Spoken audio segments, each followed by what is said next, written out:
Boa noite, pessoal. Então, vamos dar início a mais uma atividade do nosso encontro do projeto Papel do Estado em Tempos de Pandemia, né, que é organizado pelos professores de Políticas Educacionais da Faculdade de Educação, aqui da UFPEL. Peço desculpas, né, por todo esse transtorno que aconteceu até agora. Basicamente, todos nós estamos com problemas de internet, né? Houve um problema técnico com a Claro Net aqui em Pelotas. Então, acho que também boa parte dos participantes hoje não vão conseguir estar aqui nos acompanhando. Então, pelo grupo, né, agradeço imensamente a participação de todos vocês que estão por aqui nos ouvindo. E queria fazer 3 pedidos inicialmente, né? Primeiro, que não esqueçam de colocar os nomes ali nas notas compartilhadas. Segundo, que deixem as câmeras e os microfones desligados enquanto alguém estiver com a palavra, né? E terceiro, um pedido bem especial a todos vocês, que não esqueçam de preencher o formulário de avaliação que a gente enviou por e-mail, né? É muito importante para nós saber como que vocês estão pensando sobre esse projeto, sobre as atividades realizadas, e para que a gente possa, então, qualificar, né, para próximas edições do projeto e tal. Então, por favor, se alguém não recebeu o link para avaliação, é só mandar uma mensagem que a gente envia novamente, tá? O tema de hoje, conforme estava lá no cronograma das nossas atividades, né, é gestão. Mas será abordada de um aspecto bem específico, né? A questão da internacionalização dos currículos da educação básica. O título da atividade, né, é a gestão de currículos em contextos de internacionalização de fundo privatizante na educação básica. O nosso convidado de hoje, né, é o professor Dr. Juarez da Silva Tiffel, ao qual eu já agradeço aqui, em nome de todo o grupo, né, por ter gentilmente aceitado o nosso convite para estar por aqui. É um grande prazer recebê-lo aqui, né, e encontrar de novo o professor Juarez, que me recebeu também muito bem na UFSC no ano de 2019. Bom, o professor Juarez tem doutorado em Ciências Pedagógicas e também em Gestão do Conhecimento, tem pós-doutorado pela Universidade do Minho, é professor do Centro de Ciências da Educação da Universidade Federal de Santa Catarina, também é professor do programa de pós-graduação deste mesmo centro, desta mesma universidade, é líder do grupo de pesquisa Itinera, e tem discutido, né, e produzido e feito pesquisas ligadas aos temas currículos, escola, educação e prospecção de cenários.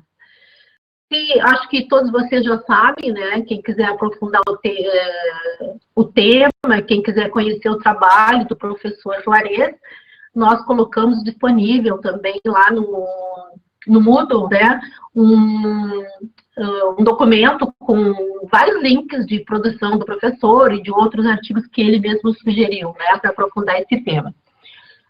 Quero agradecer também a parceria da colega professora Valdelane, que esteve comigo aí na organização, elaboração e planejamento dessa atividade, e ela está bem atenta ali, caso os meus dados não consigam ser suficientes para manter a conexão. Então, se eu sair ou cair, ela assume, tá bem? Então, já para a gente não perder muito tempo, e que, é claro, não acabe com a nossa felicidade, o professor Juarez tem aí entre 30 e 40 minutos para fazer a sua exposição. Depois a gente abre aí para questões, contribuições, perguntas, né, que podem ser feitas tanto pelo bate-papo quanto pelo microfone, tá bem? Então, desejo que tenhamos, assim, uma ótima atividade. E já passo de imediato, né, a palavra para o professor Juarez e agradecendo novamente por ele estar aqui com a gente. À vontade, Juarez. Obrigado, Mara, mais uma vez, né, pelo gentil convite, pela oportunidade de participação nesse evento, feito de forma tão carinhosa, com esforço coletivo que a gente sabe que isso impõe, e ao grupo, né, que está presente também nessa atividade, colegas, docentes, estudantes de pós-graduação, da graduação, provavelmente. Então, uma satisfação enorme Então, como disse a Mara, ocupar esse tempo para tratar nessa noite, né, alguns aspectos relacionados a esse tema, a gestão do currículo, que é o meu campo de pesquisa aqui na universidade, em contexto de internacionalização de fundo instrumental privatizante na educação básica.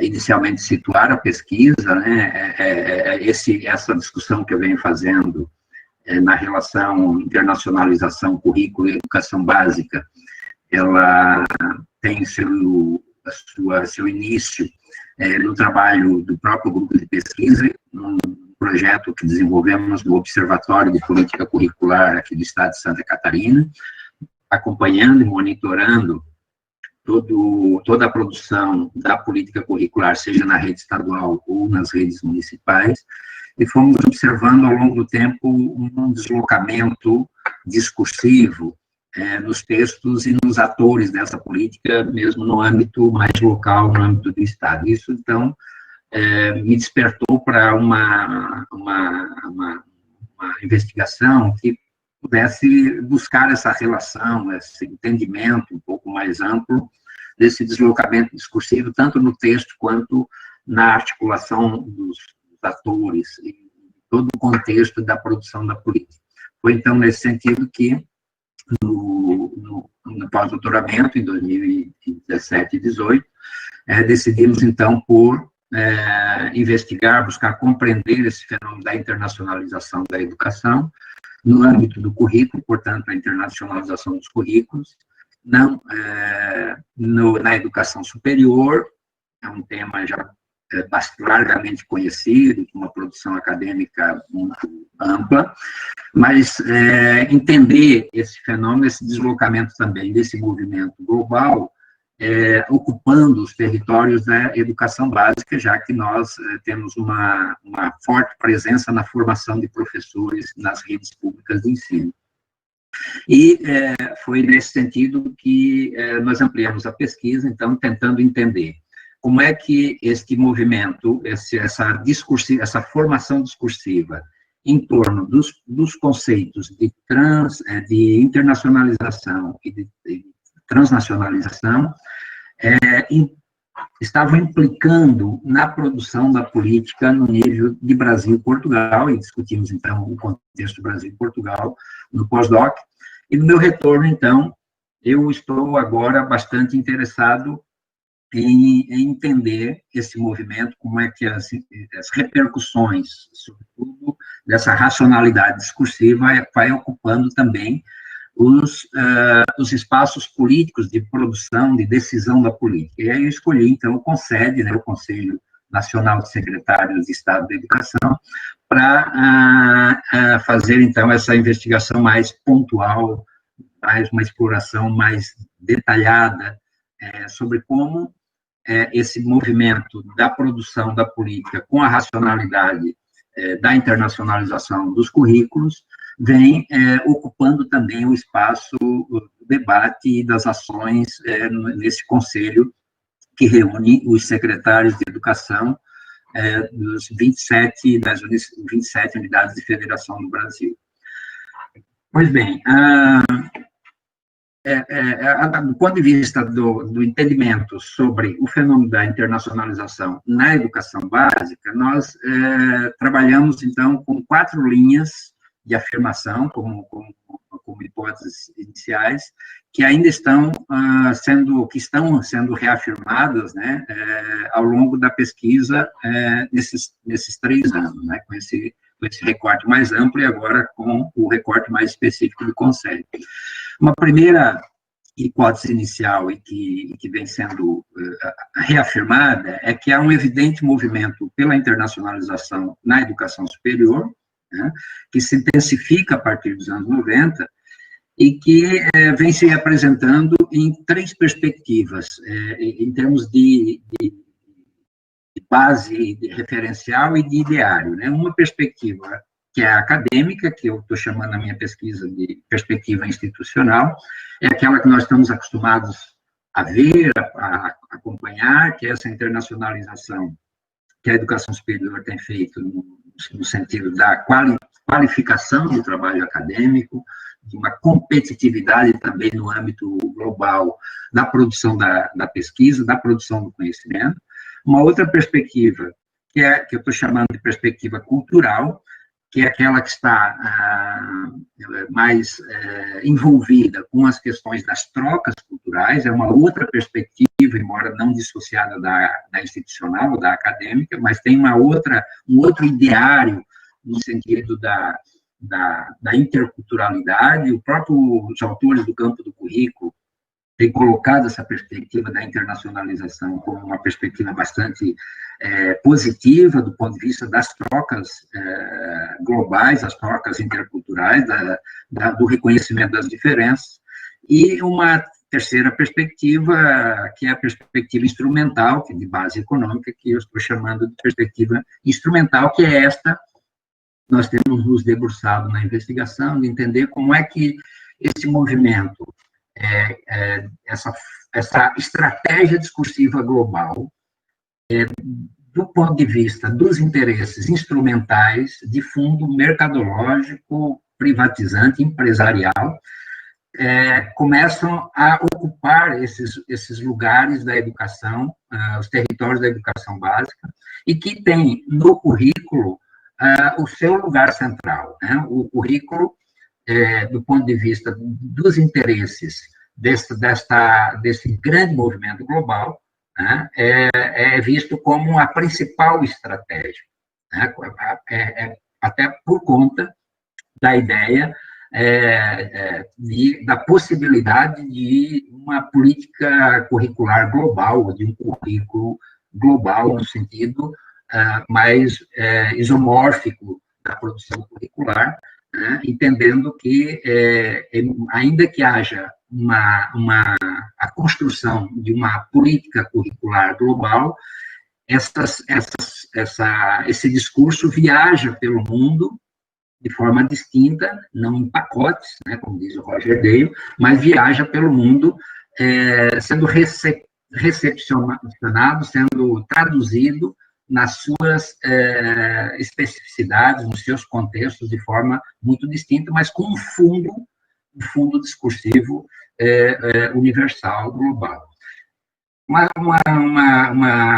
terceira hipótese é que a racionalidade da internacionalização dos currículos, mobilizado no âmbito da educação básica, está notadamente na lógica do mercado, do empresariado, da educação e da escola, né?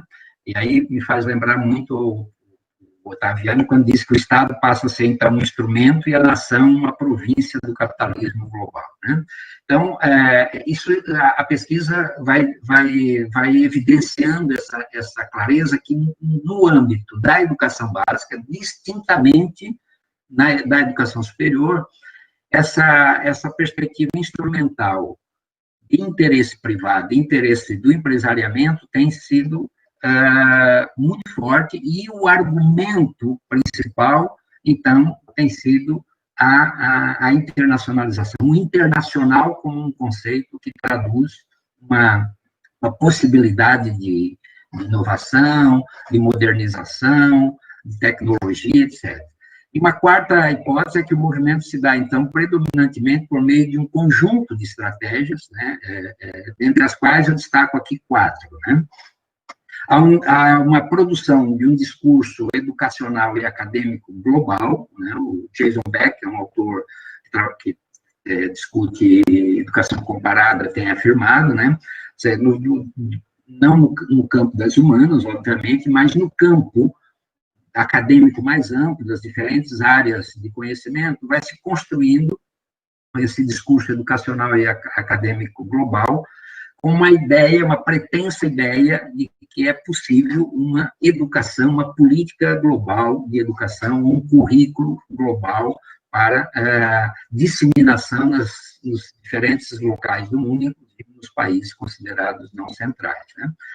Outra estratégia é que essa disseminação se dá por uma onda de reformas, e nós temos visto a partir dos anos 90, mas muito agora nos anos 2000, e sobretudo nesses últimos 5, 6 anos, aqui no Brasil, essa onda reformista, né, que o Popovich, o próprio Roger Day e o Anton Werger chamam e o próprio Pacheco também está chamando de reformas viajantes, né?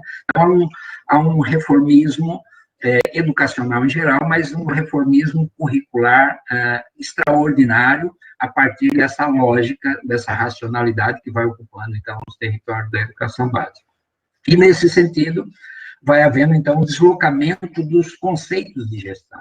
Eles, do ponto de vista curricular, essa força, essa potência discursiva, ela não ocorre necessariamente na produção pedagógica do currículo, mas ela se dá fortemente no campo da gestão do currículo.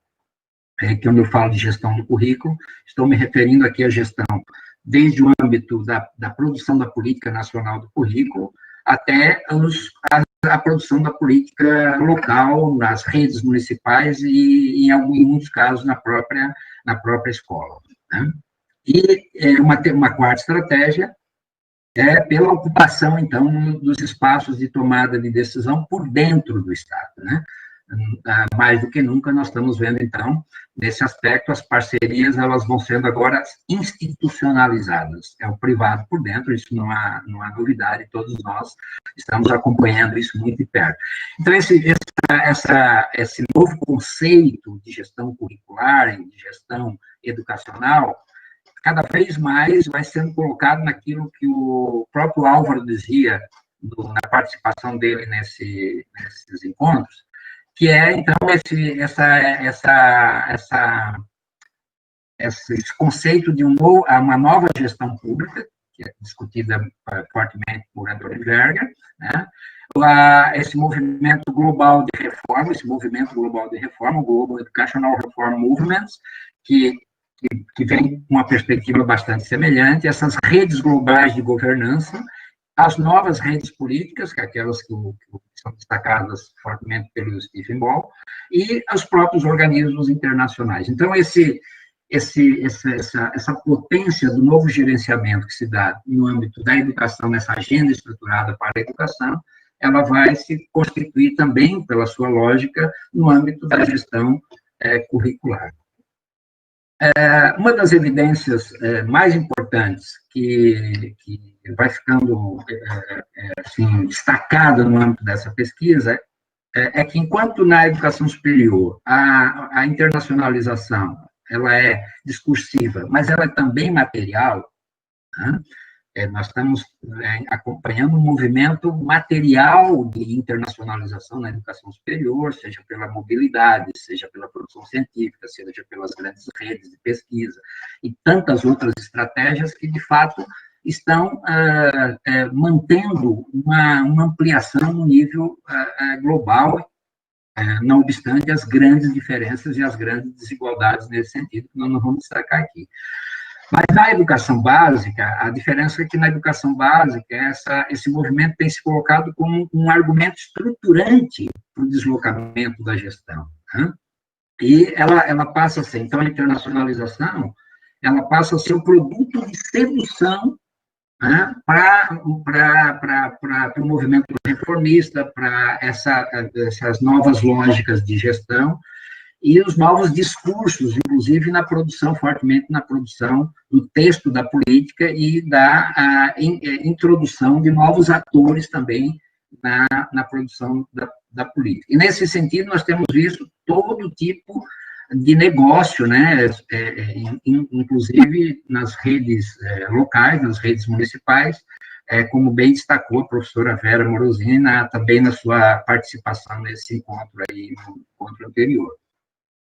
Bom, a internacionalização, então, ela é a razão forte, estruturante, para sustentar essa formação discursiva, que carrega consigo esses ideários, como disse, de modernização, de inovação, de eficiência, de performatividade, de alcance de padrões internacionais.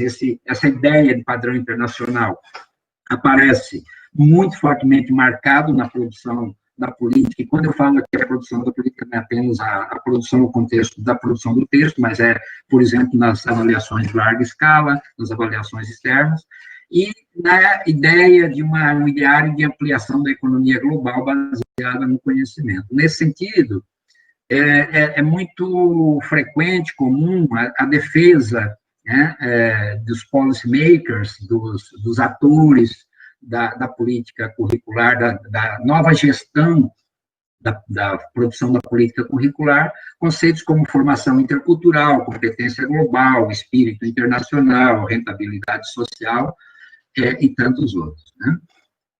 E, como materialidade, nós, no âmbito da educação básica, o único projeto, não o único, mas o projeto mais importante que eu consegui identificar com força, operando com esse conceito sedutor da internacionalização no âmbito instrumental, tem sido, então, a criação e ampliação das chamadas escolas internacionais, né, que tem se espalhado rapidamente pelo planeta. São, obviamente, todos sabemos que são escolas internacionais, que são produção do setor privado, mas que elas têm se colocado.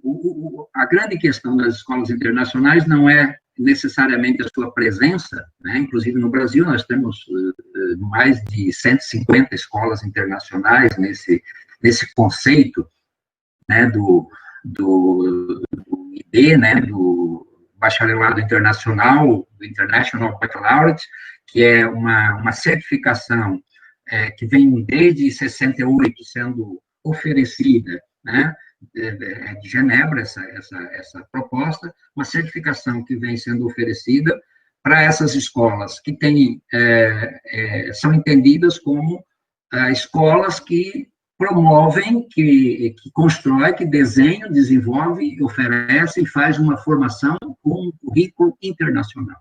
Né? E esse conceito, ele tem sido muito potente para, inclusive, seduzir atores públicos, né, sistemas nacionais de educação e sistemas locais de educação, como inspiração de um modelo curricular interessante. Né? E aí nós sabemos qual é a lógica que vem sendo construída para ampliação desse modelo curricular. A professora Miri Emini, que é uma israelense que tem se dedicado a esses estudos, ela vem destacando, então, esse conjunto de influências que essa rede internacional de escolas, chamadas escolas internacionais, vem produzindo sobre a tomada de decisão dos atores públicos, dos gestores públicos, na produção da política curricular. Então, abaixo, sob esse guarda-chuva desse macro conceito, né, que se apresenta como grande rendimento, como grande resultado da produção da formação humana, como o currículo internacionalizado, uma possibilidade de produção de uma formação capaz de colocar as pessoas num padrão internacional, ele tem sido a estratégia discursiva para convencer, né, grupos de atores, de gestores, de políticos, inclusive, para esse deslocamento conceitual na produção da política curricular. E é neste âmbito, né, nesse contexto, que eu entendi que seria interessante conhecer um pouco mais como é que essa racionalidade discursiva vem ocupando, então, o espaço de produção da política por dentro do CONSED, né, desse Conselho Nacional de Secretários de Educação. E por que o CONSED? Né?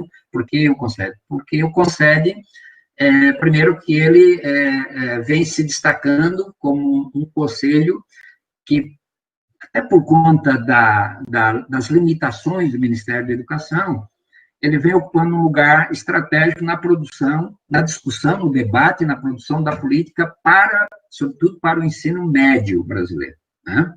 Hoje nós podemos dizer que a condução, a gestão da produção curricular das 27 redes estaduais de educação desse país, de alguma forma, estão sendo submetidos ou estão sendo vinculadas a um conjunto de definições que são colocados no âmbito do Conselho de Secretário de Estado da Educação, que tem que se posto cada vez mais proativamente, mais próximo ou mais afastado do Ministério da Educação.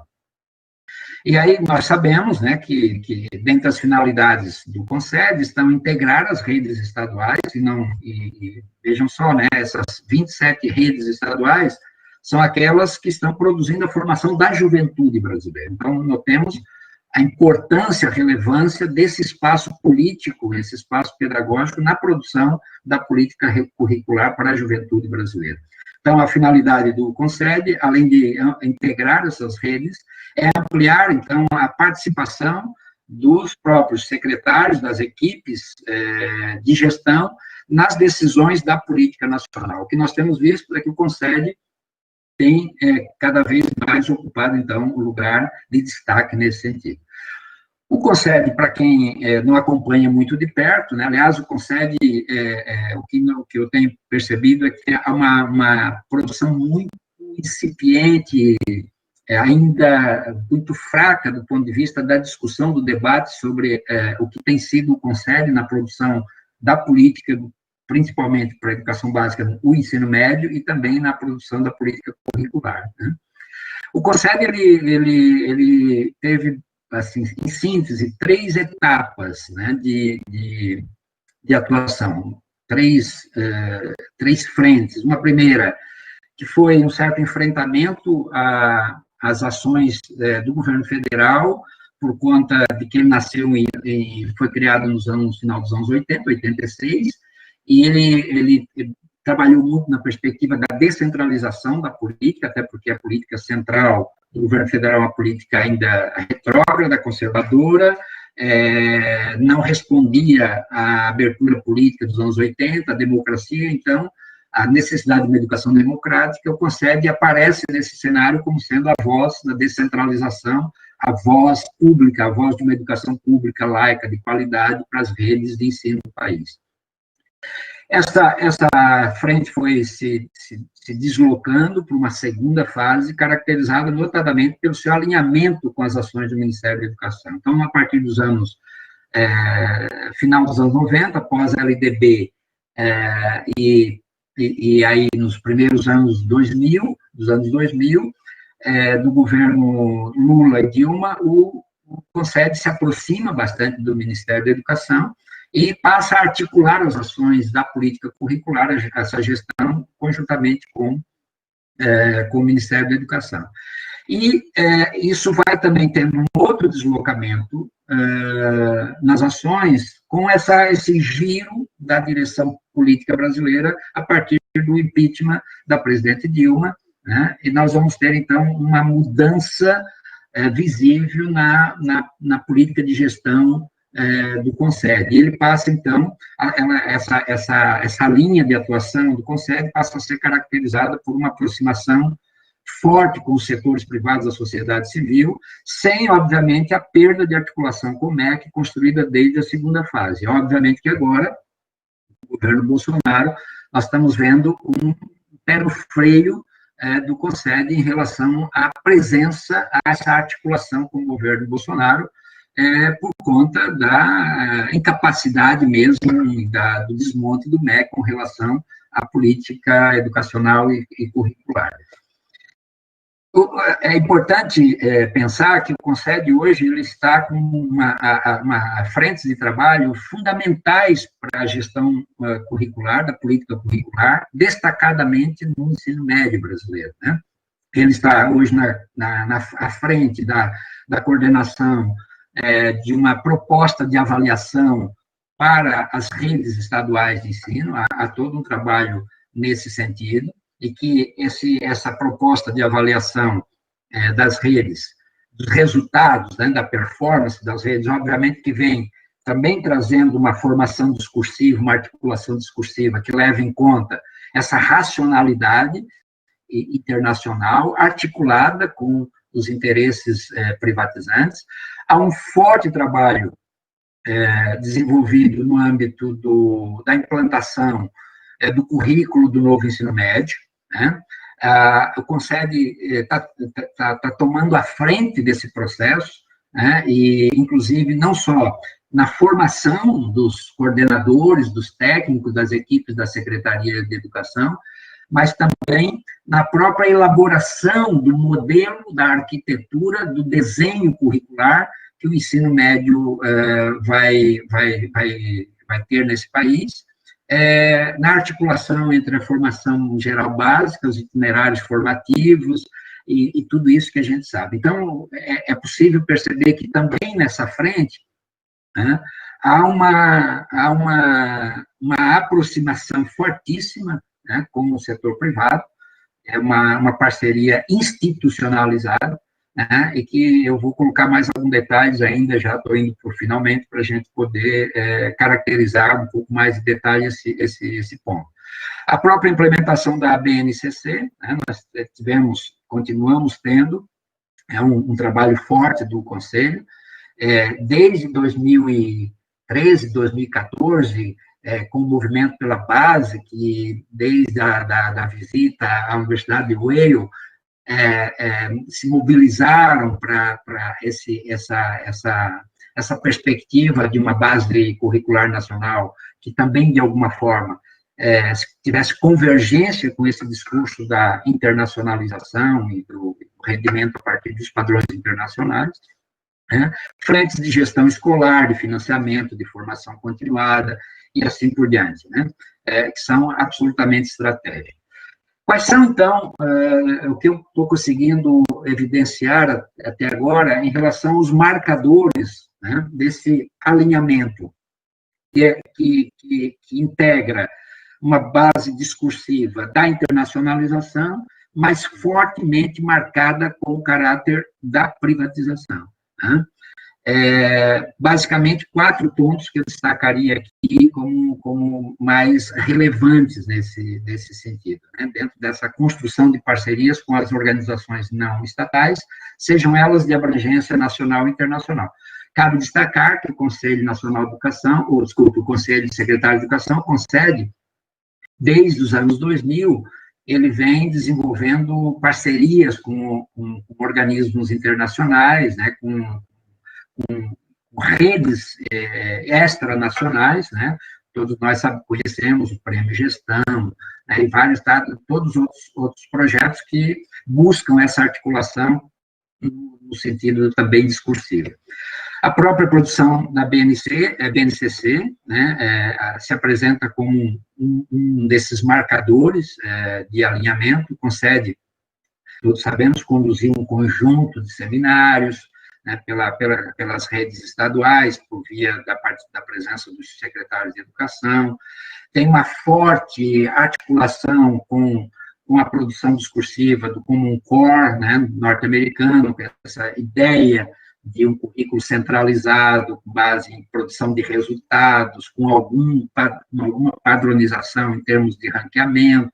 Então, essa formação discursiva tem sido explicitada, né, pela própria produção do grupo de especialistas, a vinda de dezenas de consultores externos para ajudar na construção da BNCC, para contar das melhores experiências internacionais. Então, esse é um marcador que tem aparecido com muita evidência. A reforma do ensino médio, né, tem sido outro marcador fortíssimo, até mais evidente, né, porque a reforma do ensino médio, toda essa produção do desenho, da arquitetura e da formação tem sido feita com base, então, nessas parcerias com o terceiro setor. Para quem entra no site do CONSED, está lá explicitado que essa parceria com o terceiro setor, entre CONSED e essas empresas, elas estão dando apoio para o MEC, para que a reforma do ensino médio seja implantada nessa perspectiva. Quem está acompanhando a própria formação dos articuladores nas redes estaduais, né, da implantação do ensino médio, sabe que o protagonismo na formação dessas equipes está sendo muito mais feito pelas empresas e pelas instituições não estatais do que necessariamente pelo próprio sistema, por dentro do próprio sistema público. Claro, quando eu falo por dentro, esses parceiros também vêm por dentro, mas necessariamente pelos profissionais da educação pública. Inclusive, uma certa desconsideração, uma trajetória histórica da produção da política para o ensino médio que os professores profissionais da educação pública têm feito.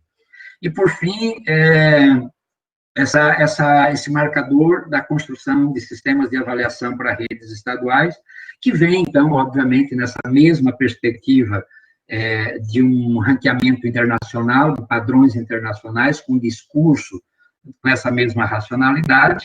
Basta a gente observar, por exemplo, um evento internacional que o CONSED organizou em 2017, que fica evidente, né, o alinhamento discursivo e os interesses que estão colocados nesse sentido, e o próprio relatório de trabalho do grupo que discute a avaliação externa, da avaliação dos sistemas para redes estaduais, isso fica absolutamente evidente.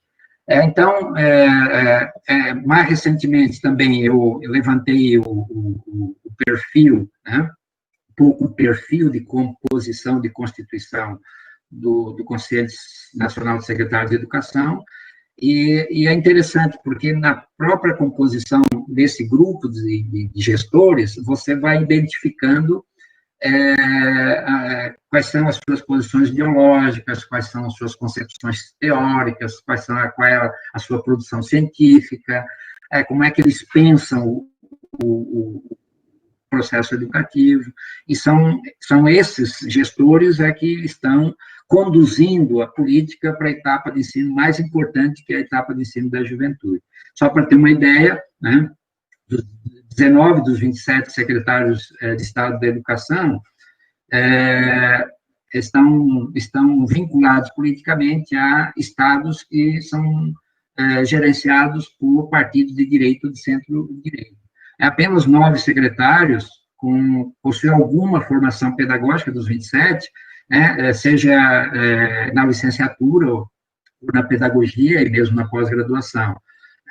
Então, nós temos aqui a grande maioria dos secretários com formação na área das engenharias, qualquer outra área distante, inclusive, da formação humana nesse nível da educação básica. Me refiro estritamente à formação nesse nível de educação. Somente 4 dos 27 secretários atuaram com a sua vida profissional na educação básica.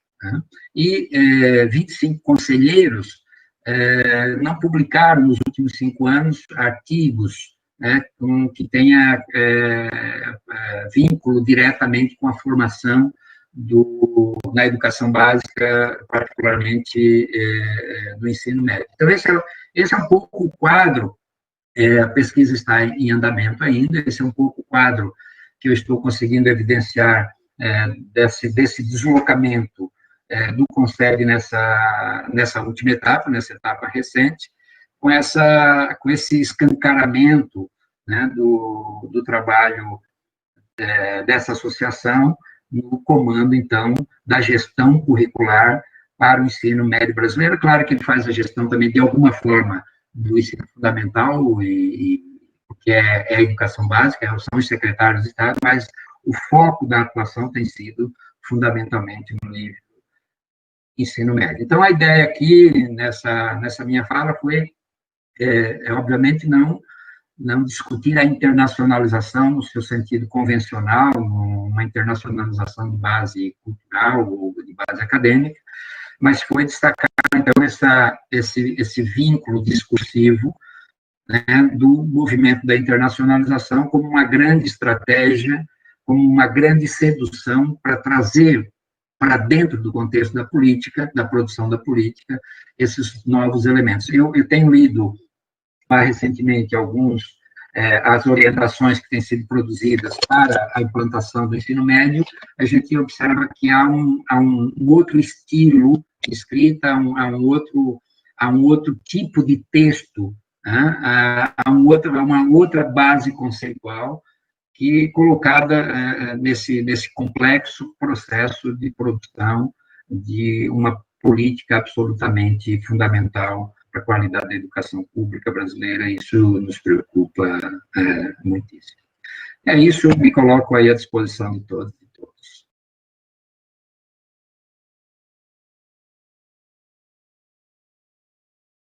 Deixa eu ver se eu consigo voltar com câmera, só um pouquinho. Não consigo. Então, vou ficar sem câmera. Ah, voltei. Juarez, obrigada. Acho que foi uma ótima exposição, uma ótima fala, traz aí muitas questões para a gente pensar, né? Então, fica aberto para as perguntas. Por enquanto, a gente tem uma aqui da Ângela, né, que diz que gostaria de perguntar se é esse o motivo que a educação básica nas escolas estaduais decaiu tanto, pois tem alunos no 7º ano que nem sabem ler direito. Então, eu não sei, acho que da tua fala anterior, que ela está perguntando aqui, das razões, dessas associações aí com... Ângela, eu não sei se eu vou respondendo, Mara, o que você acha? Nós temos... Acho que sim, não tem mais nenhuma pergunta por enquanto. Acho que pode ir respondendo sim. Certo. Então, Ângela, olha, eu não saberia te responder, porque não é algo tão objetivo, assim, que a gente possa atribuir uma razão específica, né? E também entendo que essa questão da qualidade, sobretudo se a gente pensar enquanto qualidade social, ela precisa de um acompanhamento mais profundo, mais longo, do ponto de vista temporal, né? É difícil dizer isso. Agora, o que dá para pensar nesse sentido é que os professores, pelo menos aqui em Santa Catarina, a gente tem acompanhado, eu tenho uma participação forte, inclusive na produção da proposta curricular do Estado, que era uma base histórico-materialista desde os anos 80, que veio até agora, nos anos 2000, e que agora também está sendo deslocado o seu sentido para um outro conceito. O que está acontecendo é uma confusão muito grande na compreensão dos professores, né? Um pouco essa fronteira, ela fica cada vez mais borrada, tanto do ponto de vista conceitual quanto do ponto de vista metodológico. Os professores, por conta dessa estratégia refinada de uma produção do texto da política, que inclusive fagocita conceitos críticos, né, de uma história política de produção, eles trazem para dentro desses textos e dão uma outra roupagem, uma outra configuração, e isso deixa o professor muito confuso. Vou dar só um exemplo. Basta a gente ver a BNCC e o novo ensino médio, todos dois são colocados sobre a base da educação integral. Mas esse conceito de educação integral é um conceito caro, que vem sendo trabalhado de uma perspectiva histórico-cultural com uma outra base, uma base de sentido, e que é traduzida nesses textos da política, dando a impressão que é o mesmo conceito. Então, se não houver uma leitura atenta, se não houver uma possibilidade dos professores debaterem isso com calma, se não houver espaços nas escolas para que os professores possam fazer a crítica a esses textos, eles vão certamente ficar muito confusos. Isso vai repercutir na prática pedagógica, na prática docente e, obviamente, nos resultados. Então, isso é um aspecto que, de fato, nos preocupa fundamentalmente, né?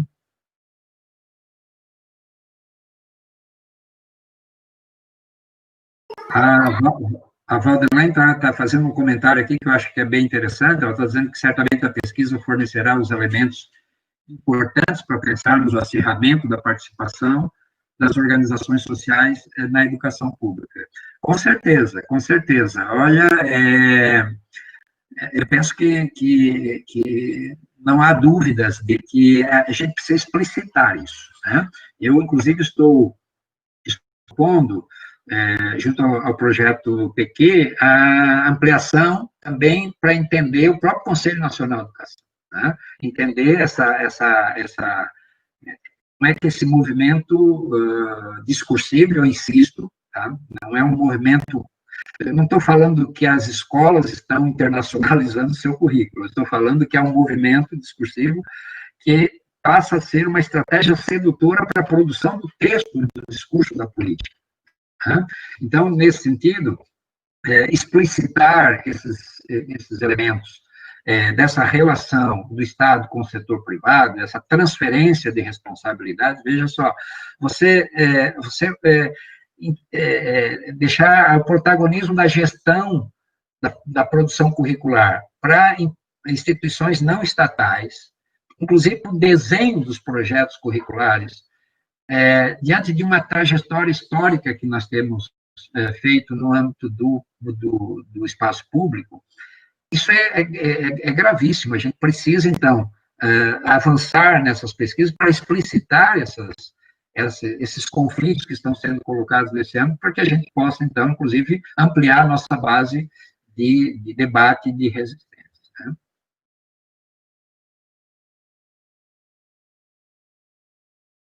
O Álvaro também está aí, né, fazendo uma observação sobre a sua dificuldade operacional.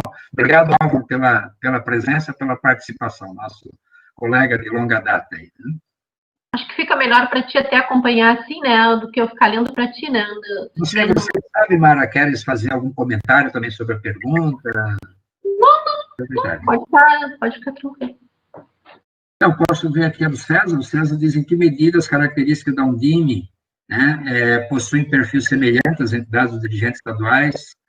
Olha, César, eu fiquei muito tentado a incluir a Undime. Né? Eu tenho acompanhado, eu fui secretário municipal de educação e já tive uma participação também na Undime nos tempos em que a Undime era uma bandeira de defesa da escola pública, gratuita, de qualidade, e lutava, inclusive, pela produção de políticas curriculares nos municípios, que se inspirava naquele grande movimento de produção de política curricular de base histórico-cultural, né? Os municípios foram todos muito contagiados por esse movimento nos anos 90, 2000, né? E o que eu tenho observado, desde a BNCC, eu compus no início o Comitê Estadual de Debate da BNCC aqui em Santa Catarina, e tenho acompanhado de perto a produção da base no território catarinense. E o que eu tenho observado, e aí não vou falar de pesquisa, porque eu ainda não fiz, mas de hipótese, de impressão empírica, né, é que a Undime tem alinhado o seu discurso muito nessa perspectiva, porque a grande inspiração da Undime é o CONSED. Né? O Undime sempre faz essa aproximação entre o pensamento institucional do CONSED com o pensamento institucional do MEC. Né? Até porque os municípios, as redes municipais, dos anos 2000 para cá, elas têm sobrevivido, do ponto de vista do financiamento dos projetos, graças a uma política de apoio do Ministério da Educação às redes municipais. Então, a Undime tem cada vez mais se vinculado a esse pensamento. Né? A Undime não tem se apresentado como uma associação de base crítica para a educação nacional. Ela tem sido catalisadora desse pensamento desses dois órgãos que, de alguma forma, no âmbito da gestão da política curricular e educacional, assumem o maior protagonismo. Né? O Álvaro também está perguntando aqui como é que eu vejo essa ofensiva agressiva das empresas de plataforma tecnológica digitais. Entende-se que a privatização das parcerias público-privada nessa área vai aumentar? Juarez, acho que tem também ali, anteriormente, a pergunta do Matheus, né? O meu aqui apareceu antes, Desculpa, Matheus, deixa eu voltar para a do Matheus. Matheus, então vamos lá. Professor, como você vê a relação da OCDE, consequentemente do PISA, como são aplicados no Brasil e nos demais países? Não seria isso algum tipo de indício de produção de currículo internacional? Tem muitas vezes visão de justificação da BNC pautada nesses exames.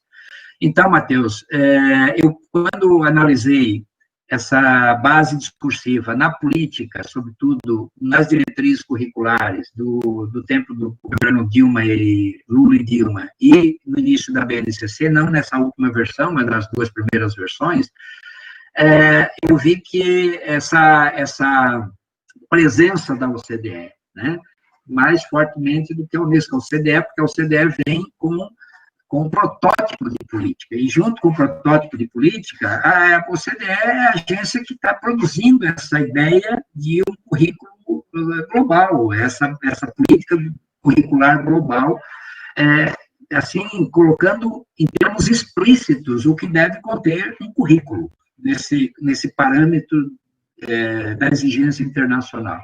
Então, obviamente, o PISA, como sendo uma iniciativa da OCDE, vai nessa mesma lógica, e a minha hipótese, não avancei nesse âmbito ainda, mas que a construção dos sistemas estaduais para as redes vai ser um pizinha, né? Com a mesma base discursiva, com o mesmo...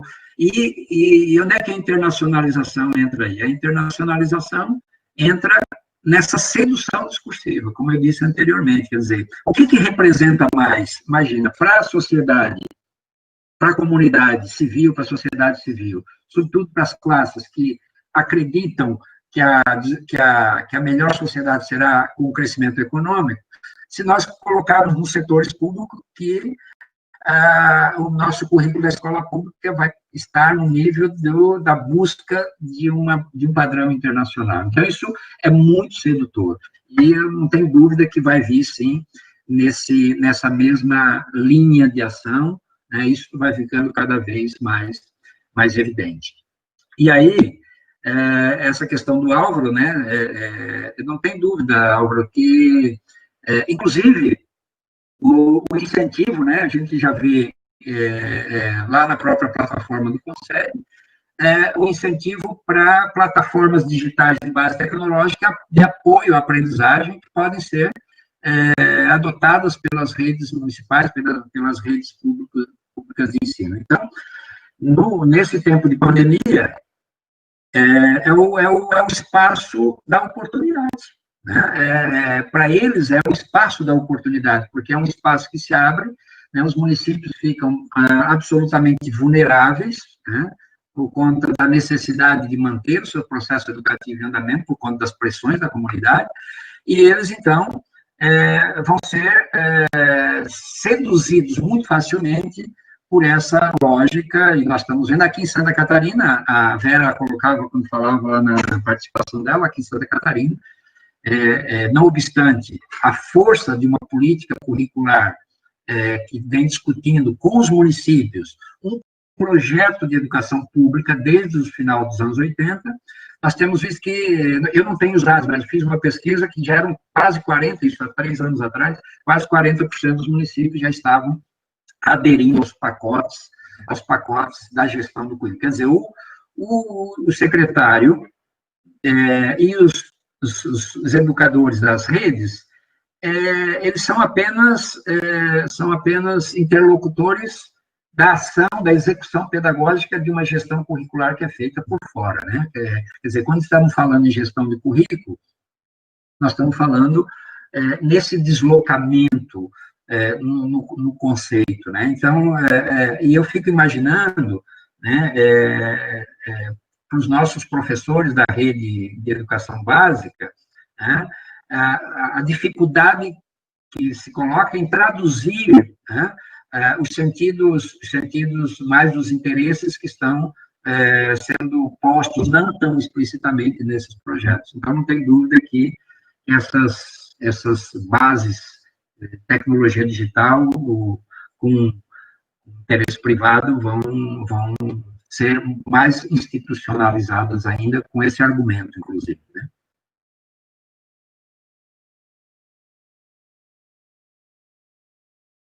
Tem mais alguém digitando aqui? Não sei se a gente tem mais alguma pergunta.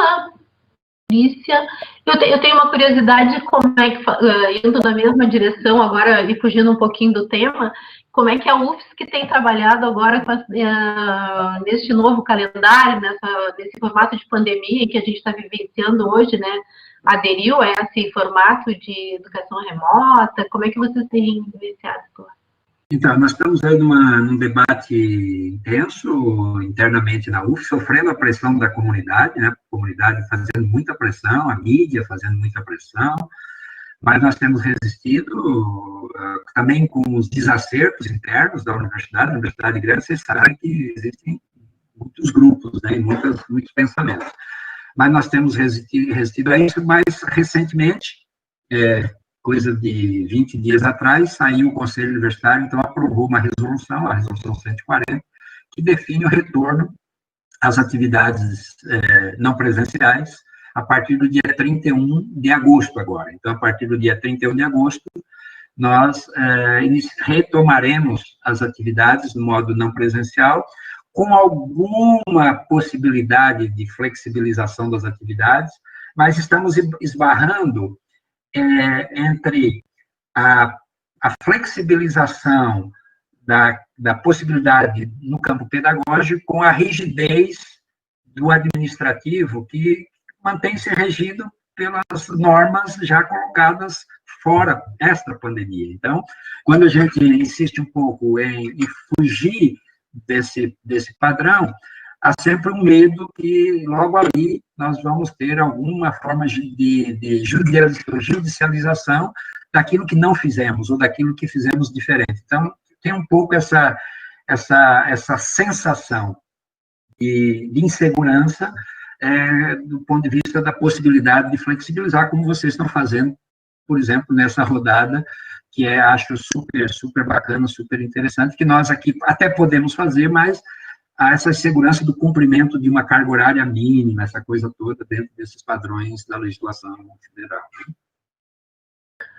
A Patrícia coloca mais uma questão, voltando ao tema ali, né? Quais seriam os atores da reforma do ensino junto ao CONSED, do ensino médio? Olha, Patrícia, são vários, né? É óbvio que o CONSED, ele está buscando buscando trazer para esse debate os chamados articuladores do ensino médio nas redes estaduais, né? E é uma equipe, obviamente, uma equipe que está na coordenação.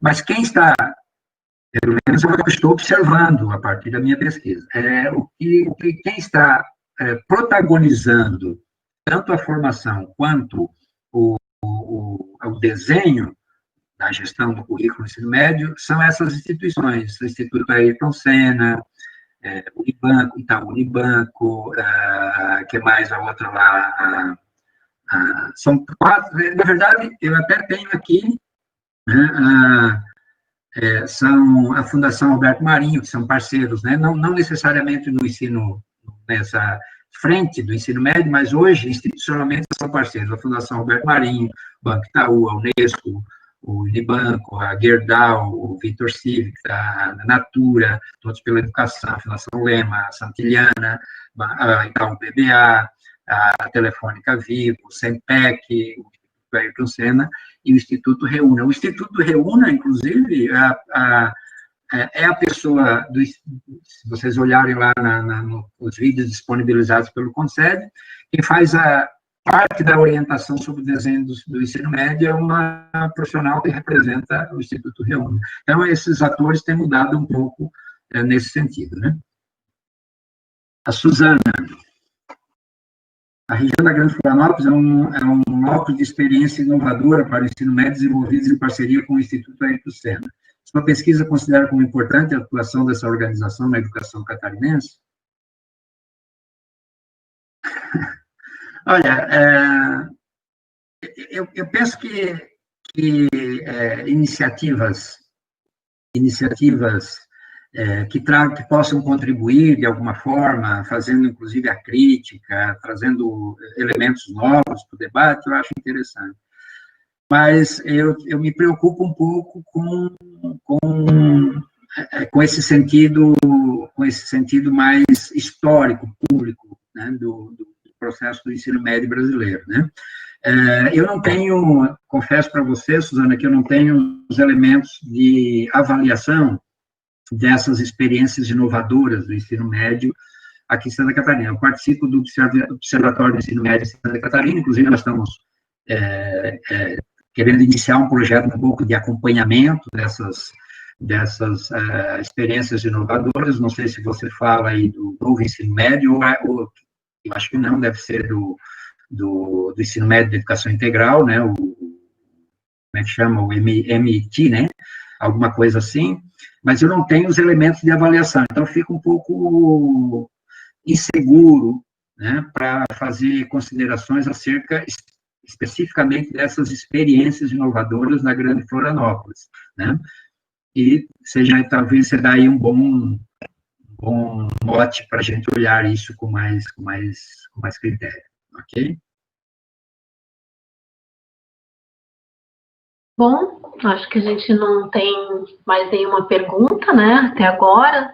Acho que o Juarez coloca aí é que a gente tem 2 projetos em andamento, pelo menos, né, aqueles projetos de currículo que a gente sonhava, defendeu, né, que são os projetos de currículos mais para a cidadania, críticos, que formam o sujeito para uma formação integral, né, que são as nossas esperanças, e um projeto, né, que daí dá vida a tipos de currículos mais amplos, de formação ampliadas, né, e tipos de currículo que vêm agora como os currículos mais formados em habilidades e competências, né, que formam esse sujeito individualista, que pensa as escolas no sentido mais empresarial, né, com discurso empresarial, das cartilhas prontas para os professores, né. Então, eu acho que a gente tem pelo menos esses 2 discursos aí que estão, né, em embate, né, que colocam a gente aí nessa luta constante, né, porque todo dia tem uma mudança que a gente não sabe o que vai acontecer, né. Então, além da gente estar nesse movimento de pandemia, a gente está vivenciando todas essas condições, que são condições de vida sanitária, que nos impedem de estar nos lugares que a gente estava antes, né, mas também toda essa configuração que a gente, de políticas, de reformas, de um governo que tem travado todas as nossas conquistas, né? Então, é um momento complicado e difícil, né? Com todas essas questões que tu coloca que já estavam antes e que já eram objeto das nossas lutas, né, que se intensificam agora com todo esse momento que a gente está vivenciando, né, sem poder ir para a rua, sem poder estar fisicamente nos sindicatos. Então, isso também inibe, né, nosso conhecimento do que está acontecendo. Eu fico muito curiosa, né, eu também não tinha, desde que conheci esses estudos sobre Concede lá nas suas disciplinas, nas suas falas, fiquei muito feliz com isso, né, e até tenho vontade de conhecer mais, mas acho que nos coloca aí uma série de desafios, né? Ou seja, que currículos são esses que a gente está implementando, né, no sentido da educação básica, mas isso também é bastante forte na formação de professores, né? Porque essa nova reforma que a gente acaba aprovando lá em dezembro de a gente não, esse governo, né, esse Conselho Nacional aprova lá para a formação de professores em dezembro de 2019, ela vem também no sentido dessas reformas, né, de também fazer do professor um sujeito que siga no andamento desses discursos, né, dessas intenções e dessas práticas. Então, as linhas, né, estão sendo organizadas para seguir um sentido, né, e aí que a gente não pode se perder nisso, porque as coisas estão se articulando, né. Se tu queres comentar um pouquinho sobre isso, a questão do trabalho do professor, talvez, como é que tu tem observado ou não? Eu estou completamente de acordo, eu não tenho observado, a gente tem observado por conta do programa de pós-graduação, dos professores que chegam, né, nós atendemos muitos alunos da rede, né, formamos muitos alunos da rede, mestrando, doutorandos, e que vão nos alimentando com essas angústias, né, essas dificuldades todas que a gente vem enfrentando também do ponto de vista da formação dos professores, né? Então, nós temos aí, concordo com você, desafios enormes pela frente. Eu acho que os desafios estão como é que a gente lida do ponto de vista dos espaços democráticos da gestão da produção curricular, né? Como é que a gente lida com uma base conceitual teórica que a gente vem construindo com tanto tempo para pensar uma formação humana ampliada, né, nesse sentido que é a nossa luta, e como é que a gente mantém uma certa presença na formação de professores, né? Cada vez mais vai sendo deslocada para formas de treinamento, formas de execução de projetos, né? Quer dizer, aquela nossa grande luta de que os professores devem se colocar, se produzir como produtores de currículo, né, na formação humana, né? Elas, nesse projeto que você destaca, nesse segundo projeto, não sei se isso vai ser tão possível se a gente não conseguir manter os nossos espaços de debate, nossos espaços de discussão por dentro das redes, né? Estou falando agora não na academia, mas estou falando por dentro das redes mesmo. Então, acho que chegamos ao final, assim, né? Acho que foi um bom debate, temos aí outras boas questões para pensar, continuarmos discutindo, né? Dizer que foi um prazer te receber aqui, né? Ficamos muito felizes por ter aceitado esse convite, acho que foi muito interessante, acho, não tenho certeza, né? Foi uma boa conversa, colocaste várias questões aí para a gente ir pensando, e acho que a gente pode continuar, né? Trocando ideias e tal. Então, obrigada, Juarez, desculpa pelos atropelos do início aí, te agradecemos imensamente, né? E talvez a gente marque aí uns outros encontros para a gente conversar novamente, tá bem? Obrigada. Parabéns pela iniciativa de vocês, muito obrigado. Obrigada, Juarez.